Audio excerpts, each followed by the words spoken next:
evening, everyone. Thank you again so much for tuning in. This is the Realdealfam Network, and I am Andre, and this is my gorgeous co-host, Essie.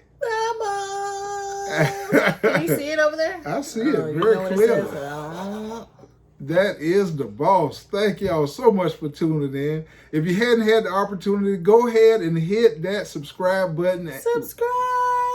We're on a subscribers campaign. We need to get as many subscribers as we can because that gives us encouragement and lets us know that you like what we're doing so we can continue to give you more videos. And hey, Pub Williams family, I got a great couple of videos for you to let you know about your history and about, stuff you need to know about, okay? So that's coming up. It's coming up real soon. And we thank y'all for supporting everything we do. Thank you again so much. With that being said, we're going to dive right into what the video is about tonight. And it's about this upcoming, this stimulus package. I guess it's in limbo at the moment. And right now, the country is going through, a worldwide pandemic that has caused a lot of economic hardship.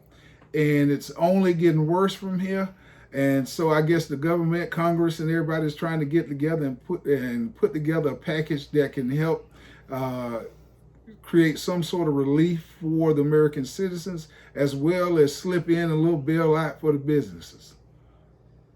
Is that money? Currency?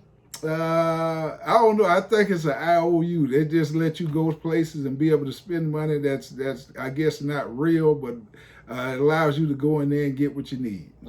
That's why black folks, this in Africa, where we came from, this was our currency we used. See these little shells? This was money.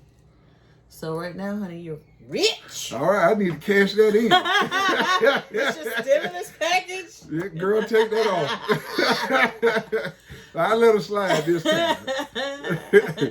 I mean, a lot of families need this stimulus package because you got this at the beginning of the month. You had to spend all your money on your groceries, on your gas, just stocking up on stuff.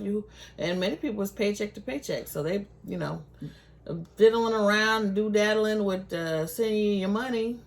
Yeah, they say at least I think 40% of the American public don't even have $1,000 liquid. So that definitely tells you that a large percentage of the public is living paycheck to paycheck. And any significant amount of time outside of work, you're going to create a lot of hardship. Folk have to buy groceries, they have to pay their mortgages, they have car notes, they have various bills that they're responsible for. And just to shut down the entire country, you definitely have to have a backup plan.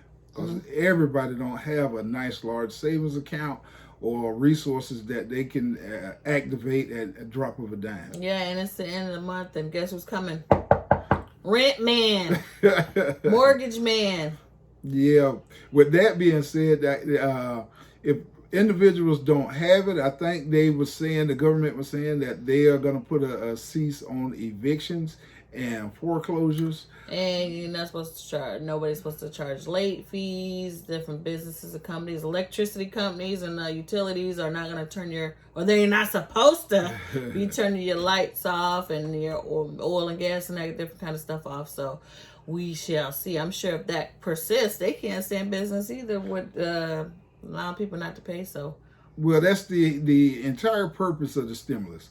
Not only is it supposed to give each individual American, I think, up to $1,000 or $1,200, somewhere in that range, as well as $500 per child. I don't know how many children that go up to, or that go up to, regardless of how many you have. Well, you get $500 per the stimulus child. is still in limbo. I think Nancy Pelosi rejected an offer because they wanted to include stimulus, a giant portion of it, to go to corporations and businesses that are going to use it to buy back their own stock, and then they're going to own 100%. And so you won't have anything in the market, that is. So they didn't want to accept that package. So that's what's the hold up. What kind of system is that? It won't be capitalistic society. It'll be something else. So just FYI, that's why that package got rejected. Yeah, that's called feudalism. They slipped that one in on you. and basically the company will be owned entirely by the shareholders, which is primarily the people that's running the company. You don't have any say in it. And so for this particular stimulus, the last time, I think in '08, the businesses, they came out on top of the deal. The workers didn't really come out that nicely. It didn't do a whole lot for people. They I guess their situations hadn't changed that much from '08 to now. And so Nancy Pelosi, them, so they say, this time are looking out for the individual, for the workers, not so much for the corporation.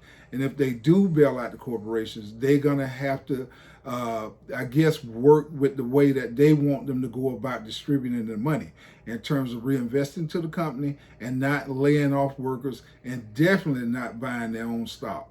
Or receiving the money and filing bankruptcy, which is what happened a lot, Yes. back in the day, yeah. After you lay people off, then you can file for bankruptcy. Yeah. But that is the nuts and bolts of the stimulus. Now, if the stimulus doesn't take place, like my wife say, the rent man's coming, the mortgage man is coming, and they said that, like we say, nobody is supposed to be put out of their place. They should be given allotted a certain amount of time. I think if you contact your mortgage company and what have you, they do things such as forbearance, and that's where they give you a certain amount of time. They don't collect the mortgage at that time, but it might be for 3 months. Then at the end of that 3 months, you're going to have to come full with the entire 3 months of mortgage that you didn't pay. No, or some they're rearranging it where they're going to put it on the back end. If you call, sometime they have that where you can call and put it on the back end. But for several months putting it on the back end, and you have a variable interest rate, that could be a lot. That's similar to what they said in '08. They told people the same thing. They could put it on the back end. Then the banks didn't answer your call. Right. They're getting a runaround. It didn't take place that way. That's why I say you might want to look into other options. Like I say, they do have some people, not all, offer the forbearance. But the problem is most people who you already done lost your job or you haven't been working. Yeah, you won't qualify. Right. After the 3 months, you still won't have that lump sum of money to make your mortgage payment. Yeah, that's why we're not financial advisors. No. We're just talking amongst ourselves and friends and family. So in general, because these are the things that not financial advisors experience, but this is what common folk is going through. People who have real mortgages, real jobs, real lives. Yeah, so if you have specific questions about your situation, you need to speak with your financial advisor if you could get a hold of them. Definitely. But like we say, even if the stimulus come through, it's only a one-time payment. It's not a magic bullet. It's not going to solve all your problems. They're going to have to do some real work to get the country back on track. I don't know what that entails, but right now it doesn't seem like they have a clue either. And if they do come up with this one-time payment, I think all it's going to do is just prolong the pain that's going to follow up behind it. It's going to bump up Wall Street and stocks for just a little while, as people will have money to run out there again and go buy groceries or whatever, and then after that, yes, it's quite a mess that everybody find themselves in right now. And I think people that are financially secure at this time, they probably already start to make moves and salivate. Yeah, because like they say, the sharks see blood in the water, and I'm sure there's a lot of investors out there knowing this is going to be a great buyer's market, because people are going to be losing their homes left and right. The automobiles are going to be repossessed.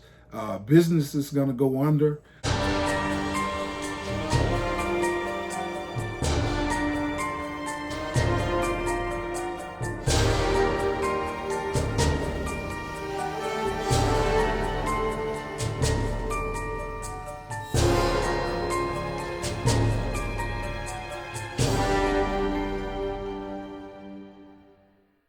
Yeah, we're just reiterating the things that happened to you the last time. So ain't nothing new under the sun. This is exactly the same thing, except for this one is projected to be worse than even the Great Depression and from the 20s, unseen things. So just keep that in mind. Like why we keep telling you, go out there and plant your garden for a reason.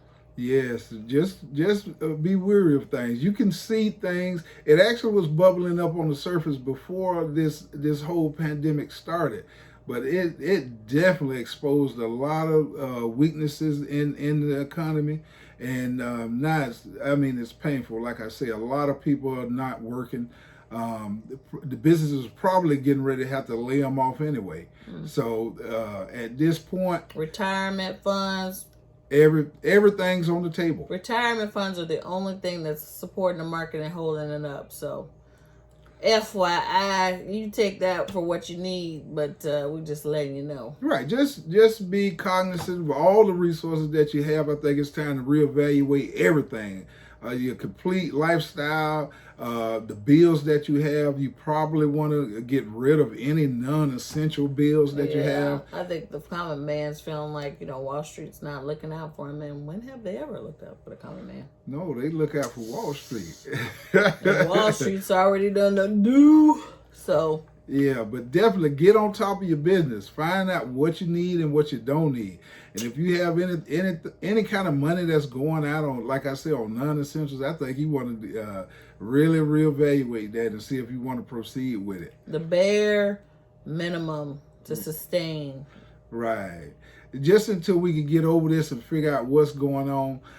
We don't know if there's going to be a whole new system to follow up with this. The whole situation is unprecedented. So don't be surprised of anything. So just hold your family tight to you. Pray. Pray always. Read your Bible. And ask for wisdom so when you do move, Lord. you move smoothly and wisely. And He will provide manna. Yes, He will. Yeah. If you don't know what manna is, you need to read Exodus in the Bible. At the rate we going, you're going to find that. Yeah, like these Jews. This currency, honey, might be going back to this way. Oh, my goodness. Mm-hmm. But thank y'all so much for tuning in. Like we say, we're only coming and speaking from a common folk perspective because everybody dealing with this thing.